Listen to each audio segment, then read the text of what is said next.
Hello and welcome to Knife Delights. This is another special edition, 3 for Thursday. A great open tag started by Patty's Potato Peeler. So thanks, Patty, for this open tag.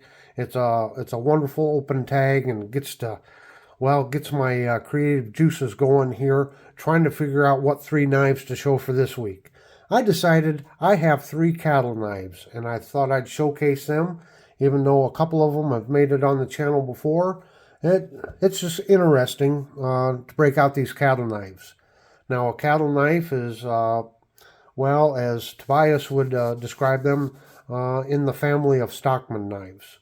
So the basic difference between a cattle knife and a traditional Stockman is, as you can see, the cattle knife is equal-ended. Some also call that a cigar shape or cigar pattern. So that is the basic difference. The Stockman comes on more of a serpentine style frame, although the blade patterns or the blades available on a Stockman and a cattle knife are pretty much the same.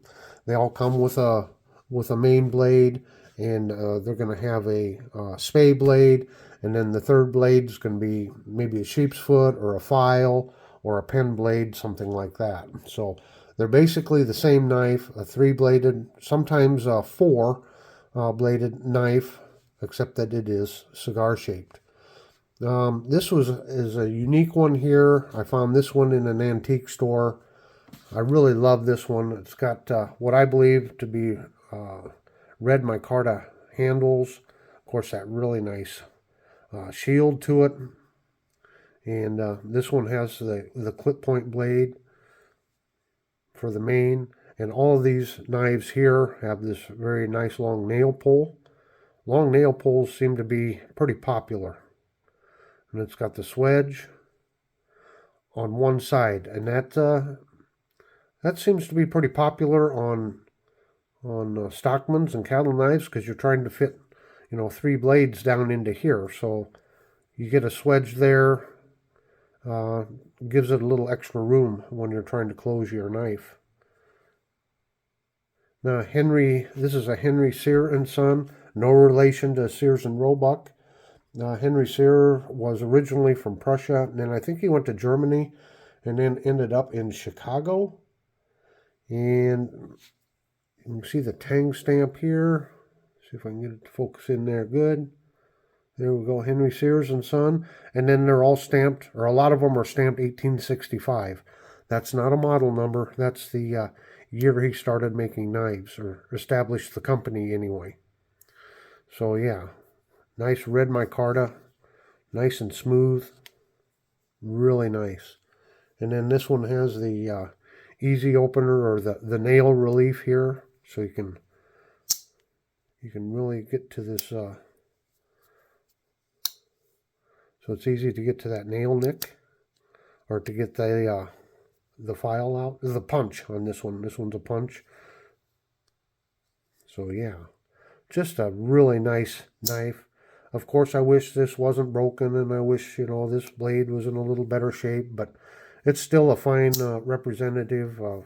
representation, anyway, of a cattle knife. I'm really glad to have this kind of a unique Tang stamp. And then, let me see, this one here, you've seen this one. This is where I attempted to repin, and this is a Colonial. A Colonial cattle knife. I kind of rescued this from a antique store. When I first bought it, this was split way apart, and the main blade just wobbled and wobbled. The knife was unusable. I attempted to repin it. I did get it repinned, but after some more practice, I'm going to have to take it apart again and try pinning it again. But as you can see, it's got a half stop. It's got a good snap open. In the pinning process, for some reason, I lost the snap back to it. But it is usable. I mean, it's nice and tight now. It can be used. It could be sharpened up and used. So, really happy to be able to rescue this knife. It's got this nice shield here. Clip point blade. Again, the long nail pull. What else we got here? course, there's your spade blade. And on this one, it came with a pen blade, a large pen blade there. Made in USA.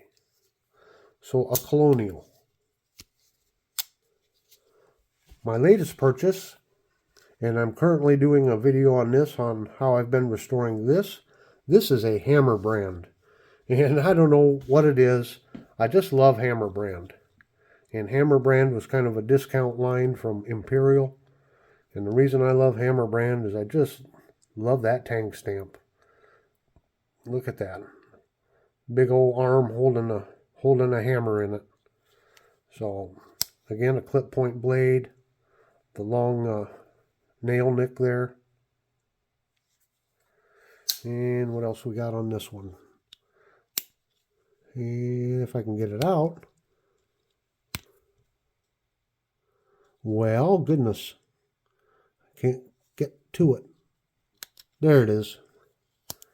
So then this has got the punch. And you can tell it's been used.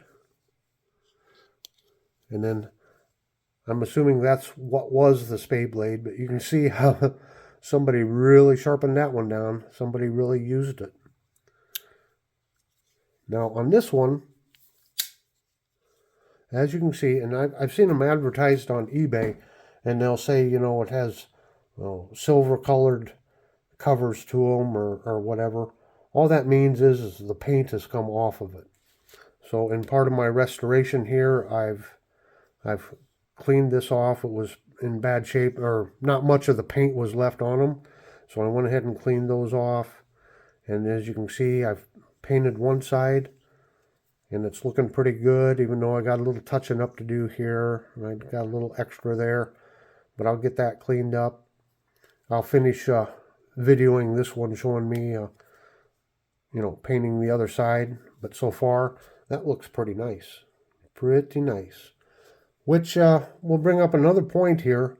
As you can see, these covers here, this is a single piece. So it's got the little tabs that fold down there, bend down in there. And this is one piece. And this is simply painted. There's no inlay put on it. If you look at this one here, this Colonial, and of course you can see the difference in the jigging pattern there. But this is just, you know, put into a mold, probably. But as you can see on the Colonial, it has actual covers to it. And it's more in a faw stag type of jigging. So you can see there's an actual pinned cover on there. And then on the Sears Son, you can see with the micarta, it's actually a piece of micarta that's pinned on there. So a little bit of difference. You can tell that the Hammer brand was a budget knife. They just painted over them. Single piece there. So that's what I have for you today, the cattle knife. Once again, thank you, Patty, so much. I want to thank all my new subscribers and all of you that leave a comment and hit that like button. And oh, hey, while I think of it, please check and make sure you're still subscribed. Every now and then, YouTube will unsubscribe you to a channel. It's happened to me. I've had to go back and hit the subscribe button again.